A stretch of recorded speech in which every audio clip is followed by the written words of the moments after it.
I'm one of those few privileged people who whatever he asked from the Almighty, he got it. And this is my last wish that, if I can bring rule of law in Pakistan and raise our people out of poverty on the lines what China has done, I would be able to meet my maker with confidence. Well, best of luck, I'm sure. Our purpose is not that we become part of any bloc. Listen, I would love to debate with Narendra Modi on TV. Do you think Russia and Pakistan have reached that point when they can deal with one another as self-sufficient actors on a bilateral basis rather than, let's say, looking onto others? Well, let me just go back in history. When the Cold War was, ravaging the whole of the world was divided into blocs. Pakistan moved in with the United States. We became part of the bloc in the Cold War with the US. India actually stayed neutral, but it was very close to the Soviets. Now when I look back, I think initially Pakistan needed help because when we became independent, we were impoverished. There were millions of refugees in Pakistan. We needed help. But, beyond 10 years or so, we should have then been non-aligned, independent country, stood on our own feet, not relied on aid. We became part of a bloc because we got foreign aid. When you look back, foreign aid is a curse for a country because you do not fix your own systems, you do not raise your own revenues, you don't increase your exports, you rely on handouts, and it stops a country evolving and developing and becoming self-reliant. So the world being divided into Cold War blocs and Pakistan becoming part of a bloc, when you look back, it stopped us from developing as a country. Well, you cannot go back, but you can change things moving forward. So do you think at this point? So when you learn from history, you learn from your mistakes. You have to know how to take the knocks. I guess that's your motto in life, right? You cannot move forward in life until you learn from your mistakes. So now what we want to do is not become part of any bloc. We want to have trading relationships with all countries. We have suffered. India became a hostile country, so the trade between them was minimal. Iran had sanctions, so we couldn't trade on the west side. Afghanistan has 40 years of conflict, so we couldn't go north and then to Central Asia.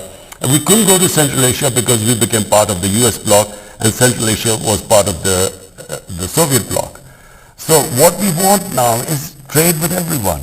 And what is the purpose behind it? To raise our people out of poverty. That is the main, any head of state, his main focus should be how do you raise people out of poverty. And the best way is trading with everyone. And trading, regions develop. Now our region has been left behind because sadly there's hardly any trading with the neighbors. But Prime Minister, intention to trade is perhaps not enough because as you know our countries for quite some time have been discussing a large infrastructure project. I think it's called the Pakistan Stream, a gas pipeline. But forgive me my pun, the stream hasn't gotten enough steam yet, and now in addition to logistical financing challenges, we are also dealing, Moscow is dealing with the threat of arbitrary sanctions, Western sanctions, that could be imposed on any Russia-associated project. Do you think this project and others will be up and running in our lifetime? Because sure, you are free, technically speaking, you are free to trade with everyone, but you know how geopolitics works, and there are some subtle ways of imposing pressure on international partners. That's true. This North-South pipeline, one of the reasons it suffered was the companies that we were negotiating with turned out that the US had applied sanctions on them. So the problem was to get a company that wasn't sanctioned, a Russian company that wasn't sanctioned. So that became a problem. With Iran, we are gas deficient right now. We could just gas pipeline from Iran, but Iran is sanctioned. I have to say that the developing world really wishes that there is not another Cold War, because how do we go ahead? Our purpose is not that we become part of any bloc. My main purpose is we have almost half our population, the bottom 50%, half is above poverty line and half is below. But if there's like this commodity super cycle when commodity prices have gone up, or if there's a shock like the COVID-19, then they start going below the poverty line. So the last thing we want is the world divided into blocs, sanctions, and I'm hoping that this Ukraine crisis is resolved peacefully.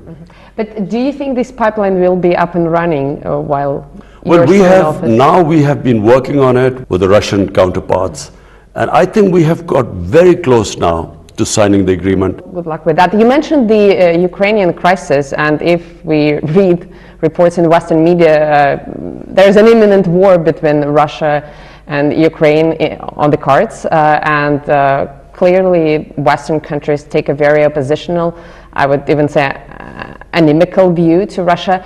For a shrewd politician like yourself, don't you think that it's perhaps too precarious of a time to expand Pakistan's geopolitical horizons? Well, firstly, this doesn't concern us. I mean, we have a bilateral relationship with Russia. We really want to strengthen it. As I said, regions develop. It's not countries don't develop in isolation. It's because a whole region goes up.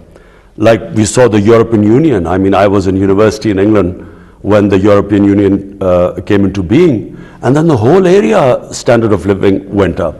So we want to sort of really, we hope that, sanctions are lifted on Iran so that, we're short of gas here. And, with Iran, it's the cheapest gas we can get. And similarly, we hope that India one day, I mean, Indian leadership, I wish they would concentrate on raising people out of poverty in India rather than proving to the world that the Hindus are the most superior race. I mean, their leadership, how can a leadership not worry about having the highest poverty in the world is in the Indian subcontinent? How could they not worry about it rather than trying to prove to the world that the Hindus are superior? Well, but Prime Minister, on the other hand, many nations go through such period. I mean, it could be more or less painful historically, but the spell of nationalism has affected many countries historically. Now, you mentioned that you don't want to play camp politics anymore. You want to be a bridge. And this is a very admirable goal, also a very beautiful metaphor. I think Turkey or even Ukraine framed their foreign policy in such terms a few years back, but they were disappointed. What makes you believe that Pakistan can actually pull it off, being this bridge, let's say in Eurasia, when so many other countries attempted it and failed? Well, firstly, let me just say one thing. As a student of history, I do not believe that military conflicts solve problems. I believe they give rise to so many other problems.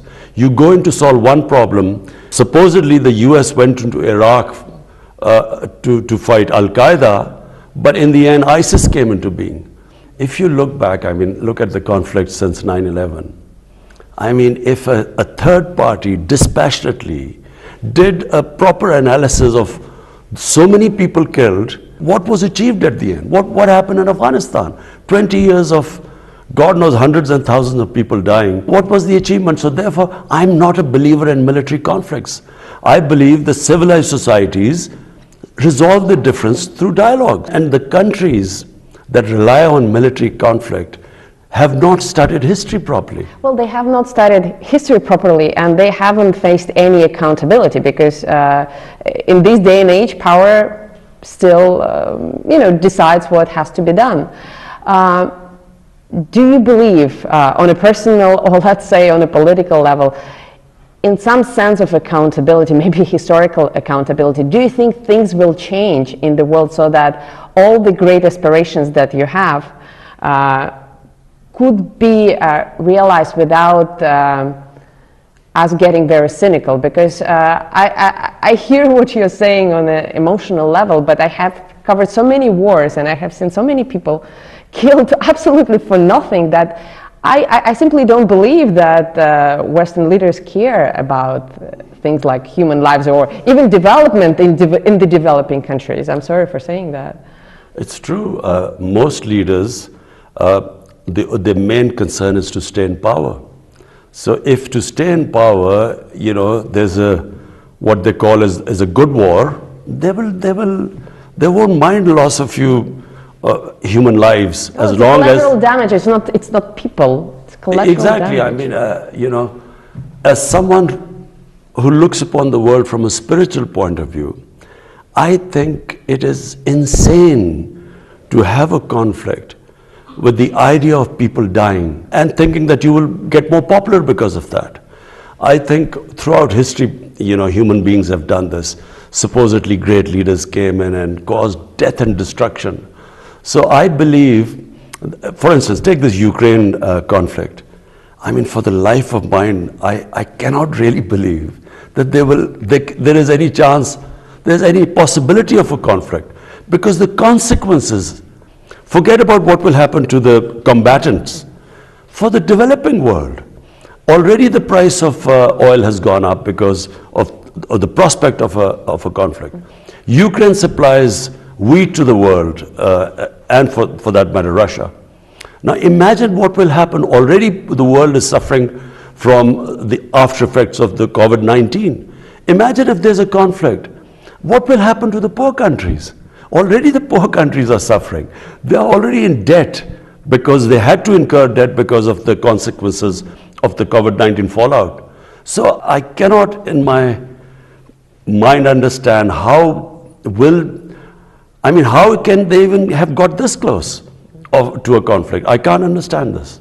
We were talking about the Ukrainian conflict, and obviously we, the Russians and our Ukrainian neighbors, are very affected, but you have your own conflict to solve, and it may be a very stupid question on my part, but because we all know that, you know, bad peace is better than a good war, but still, historically, do you think it's better to leave a conflict in a limbo for decades on end, or do you think issues should be solved when they're hot? You see, if humans want, they can solve any conflict. The problem is that the humans, the leaders, and I'm talking about the leaders, I'm sure people in Ukraine and in Russia, everyone understands that if there's a conflict, there will be consequences. Everyone will be worse. It's not about the people. People on either side don't want this conflict to happen. So exactly. But I think that the leadership in the countries is then stuck that if we withdraw from this position, what will be the consequences to us politically? Because politically there are consequences always. And I think it takes very powerful, great leaders who rise above this and who think about the effects on the human beings. I do want to ask you about great leadership, but very quickly, I know that you have tried to deal with your mutual grievances with India over Kashmir, and I'm sure you're not satisfied with the results of those efforts. Are you going to leave that issue to your successors, or are you still hoping to try something new? Do you know, when my party came into power in 2018, first thing I did was to reach out to India. And I told them, you know, our only issue is Kashmir. Let's sit down on the table and resolve it. Let's have a roadmap. But I didn't realize, you know, and remember, I'm the one who knows India better than anyone because cricket is a passion, you know, in the subcontinent. And because of, you know, me being captain of cricket here and sort of playing over 10 years against India, I know India better than most people. I know the senior journalists, their politicians, their sports people. So I know India very well. So I immediately reached out. But then I discovered, to my horror, that this is not the India I used to know, because it's been taken over by this mad ideology. It's a racist ideology, which was inspired by the Nazis. The founding fathers were inspired by the Nazis. You can Google on your phone and you can, the founding fathers praised the Nazis, racial superiority, hatred towards the Muslims, towards the Christians. Because, and they look back some 1,000 years how Hinduism was the superior religion and culture. And you see, there's a negative nationalism, there's a positive nationalism. You must distinguish between the two. I can inspire my people by saying, look, you were a great nation, let's now get back again. But if I say you were a great nation, but because of these other human communities, you could not reach the top, so shift the hatred towards them, there is always bloodshed. Prime Minister, I'm sure your counterpart in New Delhi would disagree, but if Prime Minister Modi wants to share his own views, we would be more than happy to travel to New Delhi and interview him on that very... Listen, I would love to debate with Narendra Modi on TV. I would love to talk. But you know, before we organize this debate, and by the way, RT would be happy to moderate it, me personally, but I have an editor It would be so good for over 1 billion people on the subcontinent if we can resolve our differences through a debate rather than through... That would be amazing.